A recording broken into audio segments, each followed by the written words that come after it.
नमस्कार दोस्तों, कालजयी तृतीया में आप सभी का स्वागत है। प्रस्तुत है मालती जोशी द्वारा लिखित कहानी सजा। आइए सुनते हैं। रीना का मूड सुबह से ही उखड़ा हुआ है। उसे समाज पर, मम्मी पापा पर और अपने आप पर भी बेहद गुस्सा आ रहा था। अगर एमटेक करने के बाद भी यही सब होना था तो पढ़ने लिखने की क्या ज़रूरत थी। अच्छा होता हाई स्कूल करते ही शादी हो जाती, तब हाथ भर का घूंघट भी निकालना पड़ता तो कोई दुख नहीं होता। तब शायद वह इस तरह अपमानित महसूस न करती। असली गुस्सा तो उसे उस लड़के पर आ रहा था जो उसे देखने आ रहा था। जनाब 6 साल से अमेरिका में हैं, अपने लिए प्रोफेशनल वाइफ चाहते हैं, फिर भी लड़की देखेंगे उसे पुरातन स्टाइल में। मम्मी पापा अलग परेशान थे। बेटा, और कोई तरीका हो तो बता दो, हमें तो बस यही एक मालूम है। कहो तो किसी होटल में चले चलते हैं। ज़रूर, ताकि सारे शहर को पता चल जाए कि एक अमेरिका पलट हमें देखने आ रहा है। तो क्या करें तुम ही बताओ। इससे तो अच्छा था अपने आप ही कहीं तय कर लेती, झंझट ही खत्म हो जाता। आपको अच्छा लगता ना भी लगता तो क्या फ़र्क पड़ना है। तुम्हारे भाई ने कर ली तो हमने कुछ कहा, चुपचाप स्वीकार कर ही लिया ना। लड़कों को तो 100 खून माफ़ होते हैं मम्मी, पर लड़कियां जरा लीक से हटी नहीं कि भूचाल आ जाता है, रीना ने कहा। वैसे वह मन में सोच रही थी कि अपने आप शादी तय कर लेना क्या इतना सरल है। शुरू से ऐसा सहेज कर रखते हैं कि कहीं झांकने तक की हिम्मत नहीं पड़ती। वैसे मम्मी, एक बात तय है, उसने ऐलानिया तौर पर कहा। मैं चाय वाय लेकर बाहर नहीं जाऊंगी। It is so disgusting. कोई बात नहीं, जमुना के हाथ भेज देना। रीना ने जमुना की ओर देखा। लतर पतर कपड़ों में बड़े मज़े से बर्तन मांज रही थी। बाल बेतरह बिखरे हुए थे। सामने आती लटों को वह बड़े अक्खर अंदाज में साबुन सने हाथों से पीछे कर रही थी। अपने से ज़्यादा मेहनत तो मुझे इस पर करनी पड़ेगी। मम्मी, आपको अपनी एक साड़ी भी शहीद करनी होगी। कर दूंगी पापा, बेटी की शादी के लिए लोग क्या क्या नहीं करते। साड़ी मैं अपने लिए नहीं, जमुना के लिए मांग रही हूँ। हाँ हाँ, समझ गई मैं, भूतनी सी बनी हुई है। ऐसे में कोई इसके हाथ की चाय पिएगा भला। इसलिए कहती हूँ कि एक लड़का रख लो, घर बाहर दोनों जगह काम हो जाएगा। मानते ही नहीं। नहीं, घर में लड़कियां हैं, मैं कोई रिस्क नहीं लेना चाहता। पापा, हमारी टेस्ट क्या इतनी घटिया है। देखो, इस उम्र में किसी का दिमाग ठिकाने नहीं रहता। चोपड़ा साहब के नशे ड्राइवर के साथ भाग गई कि नहीं। खैर, पर कम से कम नीना को तो घर में रहने देते। उसे भी आपने सुबह से मौसी के पास भेज दिया, फिर जमुना का श्रृंगार करने की ज़रूरत नहीं पड़ती।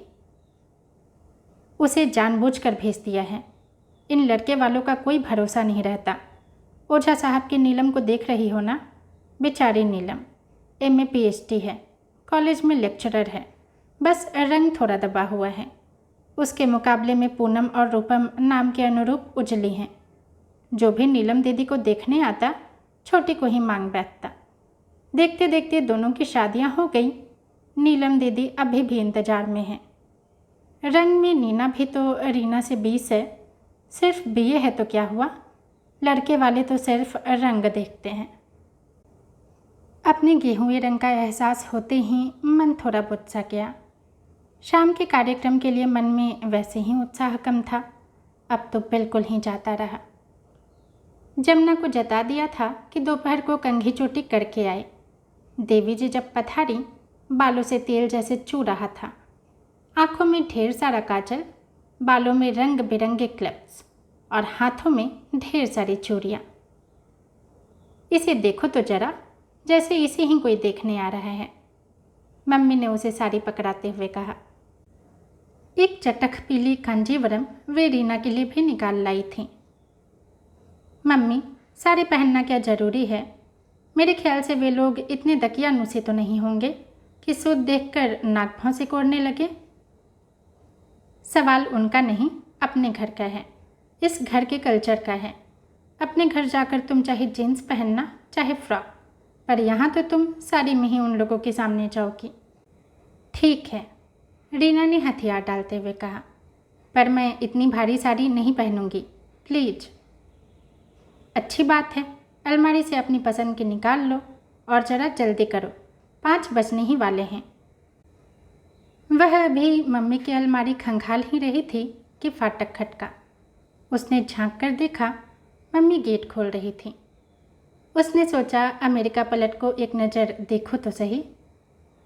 पापा ने उतरकर पिछला दरवाज़ा खोला। साहबजादे उतरे। शक्ल सूरत से तो स्मार्ट ही लग रहे थे। हाँ, रंग जरा दबा हुआ था। अमेरिका भी उसमें कुछ सुधार नहीं कर पाया था। लड़के के पीछे पीछे उसके पिता उतरे। उन्हें देखा और वह धक से रह गई। मम्मी की अलमारी को यूं ही खुला छोड़कर वह अपने कमरे में आकर थम से बैठ गई। उसने दोनों हाथों से अपना सिर थाम लिया। रीना, वे लोग आ गए हैं, तुम जल्दी से तैयार हो जाओ, तब तक मैं किचन में सब जमा कर रखती हूँ, तुम बस भिजवाने की व्यवस्था कर लेना। जी, उसने मरियल सी आवाज़ में कहा। उसकी आंखों के सामने बुजुर्गवार का चेहरा हट नहीं रहा था। जब मन थोड़ा सम पर आया तो उसे एक शरारत सूझी। उसने जमुना का दोबारा हाथ मुंह धुलवाया, खूब क्रीम पाउडर पोत कर चेहरा चमकाया, फिर उसका बढ़िया सा जूड़ा बनाया और बड़े ही नफीस ढंग से उसे साड़ी पहनाने लगी। यह सब करते हुए उसका मन बराबर भूतकाल में घूम रहा था। उन दिनों वह बेंगलोर में एमटेक कर रही थी। रात को दिल्ली से चढ़ती थी, पूरी 2 रातों का सफ़र करके तीसरे दिन शाम को बंगलौर पहुंचती थी। 2 बार पापा उसे लेने और छोड़ने आए, पर हर बार इतना लंबा सफ़र उसके लिए भारी पड़ जाता था। छुट्टियाँ बर्बाद होती थीं सो अलग। उस बार उसने हिम्मत की थी। घर वालों को विश्वास दिलाकर अकेले ही चल पड़ी थी। मम्मी पापा स्टेशन पर छोड़ने आए थे। उन्होंने यह देखकर तसल्ली कर ली थी कि उसके नीचे बर्थ पर एक दक्षिण भारतीय महिला है। सामने की बर्थ पर भी एक बुजुर्गवार थे। ऊपर की दोनों बर्थ पर बाद में 2 लड़के आए थे। बंगलौर में अनगिनत इंजीनियरिंग कॉलेज थे, इसीलिए हर बार 10-20 लड़के कंपार्टमेंट में होते ही थे। वे लोग ऊपर की बर्थ ही पसंद करते थे। गाड़ी हमेशा की तरह फुल थी।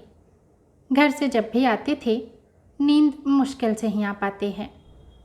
अलग देश, अलग परिवेश, अलग भाषा, अलग खान पान, एडजस्ट करते करते पसीना आ जाता था। फिर भी 6-8 महीनों में वह काफ़ी अभ्यस्त हो चली थी, लेकिन घर से दूर रहना अब भी उस पर भारी पड़ता था। बड़ी मुश्किल से एक झपकी आई ही थी कि एकाएक चौंक पड़ी। लगा जैसे किसी ने उसका कंधा जोर से दबाया हो। पहले तो लगा जैसे नीना उसे जगा रही है। उसने आंखें खोली, अरे वह तो ट्रेन में है। फिर ये स्पर्श किसका था? उसने सतर्क होकर ऊपर देखा। वहाँ खर्राटों की आवाज़ आ रही थी। सामने वाली बर्थ खाली थी। शायद अंकल बाथरूम तक गए हों, बर्थ से उतरते हुए हाथ छू गया हो। वह पीठ करके लेट गई। आहत से पता चला कि अंकल लौट आए हैं। इस बार उसकी पीठ पर अंगुलियों का दबाव था। वह सांस रोककर लेटी रही। पिछली बार लगा था कि अनायास हो गया होगा, पर इस बार लगा कि स्पर्श सहेतुक है। वह परेशान हो गई। अपने आप को कोसने लगी कि क्यों अकेले आने की जिद की। लगा कि इतने सारे अपरिचित लोगों के बीच वह एकदम अकेली पड़ गई है। किस करवट लेटे उसकी समझ में नहीं आ रहा था। पंखे की ओर टकटकी लगाए वह सीधी लेटी रही। मुश्किल से 2 घंटे बीते होंगे। लाख कोशिशों के बावजूद उसकी आंख लग गई थी कि फिर वही स्पर्श, इस बार उसके सीने को टटोलता हुआ। क्या करे वह, कुछ समझ में नहीं आ रहा था। वह धीरे से नीचे उतरी, फुसफुसा कर कहा, आंटी मैं ऐसे ठिया। महिला शायद जाग रही थी। पूछा, एनी प्रॉब्लम? उसने चुपचाप बीच वाली बर्थ की ओर इशारा कर दिया। वे समझ गईं। उन्होंने तुरंत सामने वाली सीट पर लेटे व्यक्ति को झकझोरा और कन्नड़ में कुछ कहा। तब तक बुजुर्गवार बाथरूम से लौट आए थे। चुपचाप ऊपर चढ़ गए और सबकी ओर पीठ करके लेट गए। एकदम सीधा साधा मासूम चेहरा, पर उंगलियां कितनी वाचाल। उफ! दक्षिण भारतीय सज्जन अपना बोरिया बिस्तर लेकर ऊपर चढ़ गए। अपनी भारी भरकम देह को लेकर ऊपर चढ़ना उनके लिए सचमुच मुश्किल था, पर एक अपरिचित लड़के के लिए वे यह कष्ट उठा रहे थे। रीना का मन कृतज्ञता से भर आया। बाकी रात आराम से कट गई। सुबह कोई 5 बजे होंगे, एक हल्के से शोर से उसकी नींद खुल गई। देखा, अंकल जी अपने बाएं हाथ से दाएं हाथ का पंजा थामे हुए हैं। चेहरे पर दर्द की रेखाएं हैं। दक्षिण भारतीय सज्जन माफ़ी मांग रहे हैं। सॉरी, हम नींद में टर्नओवर किया। आपका हाथ इधर में था, आई डिडंट नो। लाइट जला ली गई। उस विशाल काया के टर्नओवर होने से अंकल जी की उंगलियों का सचमुच कचूमर निकल गया था। छोटी उंगली की अंगूठी तो एकदम चौकोर हो गई थी। शायद छोटा सा घाव भी कर गई थी, क्योंकि रुमाल पर खून की बूंदें थी। फिर थोड़ी सी फर्स्ट एड हुई, थोड़ी सी क्षमा याचना हुई और मामला शांत हो गया। उसके बाद अंकल जी जो सोए तो देर तक सोते रहे। रीना फिर सो नहीं पाई। उसने बाथरूम में जाकर मुँह हाथ धोया, ब्रश किया, बाल ठीक किए। वह लौटकर अपनी चादर वगैरह समेटती रही। तब तक दक्षिण भारतीय दंपति ने बीच वाला बर्थ गिरा दिया था और उसे अपने पास बिठा लिया था। तब तक कॉफ़ी की पुकार शुरू हो गई थी। कॉफ़ी की चुस्कियों के साथ खूब बातें होती रही। रात की बात एक दुस्वप्न की तरह लग रही थी। अंकल जी देर तक सोते रहे। भोपाल भी निकल गया तब जाकर उठे। हाथ मुँह धोकर आए, अपना बिस्तर समेटा और बर्थ गिराकर सामने बैठ गए। पूछा, आप लोग साथ में हैं? आंटी ने तत्परता से जवाब दिया। हमारा नीस है, दिल्ली आईआईटी में पढ़ता। इसकी हिंदी तो बहुत अच्छी है। फादर की पोस्टिंग नॉर्थ इंडिया में ज़्यादा रही है ना, इसीलिए। रीना को आंटी की बात को संभालना ही पड़ा और अपनी तरफ से वह कोई झूठ नहीं बोल रही थी। उसके पिता की नौकरी हमेशा उत्तर भारत में ही रही है। इसके फीचर्स भी साउथ इंडियन नहीं लगते। शॉर्ट हेयर है ना, इस वास्ते, आंटी बोली। वे अविश्वास से देखते रहे, फिर मैगजीन निकाल कर पढ़ने लगे। वे जब थोड़ी देर के लिए नागपुर में उतर गए थे तो रीना ने कहा, अच्छा हुआ आंटी, आपने मुझे बेटी नहीं नीस ही बताया, नहीं तो वे कभी विश्वास नहीं करते। आपकी सुंदर आंखें, घने बाल, सुचिक्कन त्वचा, इनमें से कुछ भी तो मेरे पास नहीं है। वे सिर्फ हंसते थे।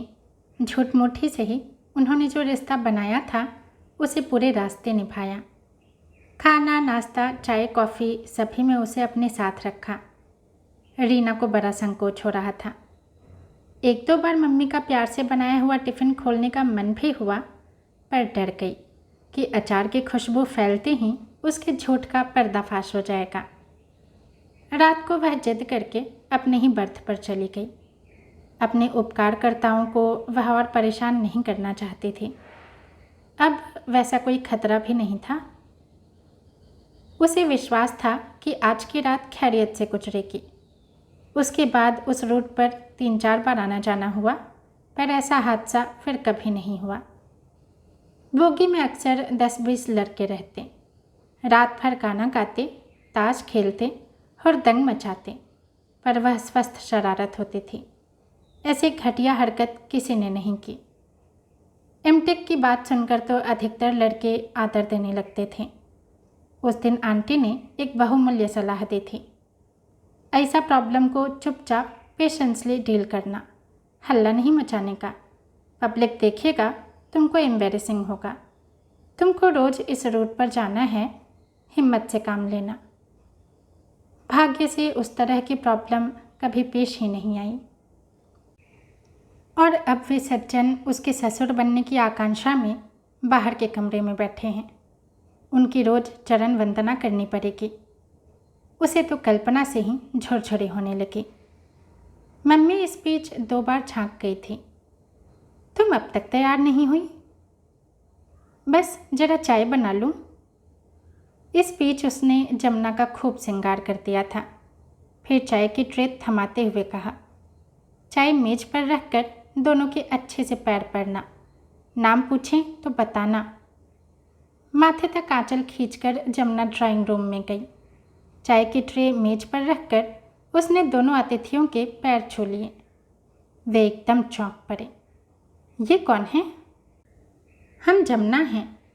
जमुना ने इस तरह शर्मा कर कहा कि दरवाजे के उस पार खड़ी रीना को भी हंसी आ गई। वह भागकर अपने कमरे में आ गई। बस ठीक है जमुना, अब भीतर जाओ, पापा ने कड़क कर कहा। जमुना के पीछे पीछे वे दंदनाते हुए कमरे में आए। ये क्या मजाक है? तुम अभी तक तैयार क्यों नहीं हुई? पापा, मैं वहाँ शादी नहीं करूँगी। क्यों? कारण मत पूछिए। लेकिन उन लोगों को मैं क्या जवाब दूंगा? जवाब मैं दे दूंगी, आप चिंता न करें। और सचमुच वह लंबे लंबे डग भरती ड्राइंग रूम के दरवाजे पर खड़ी हुई। मैं रीना शुक्ला, मैंने बंगलौर से टेलीकम्युनिकेशन में एमटेक किया है। बंगलौर प्रवास के दौरान एक बार भेंट हुई थी, आपको याद होगा।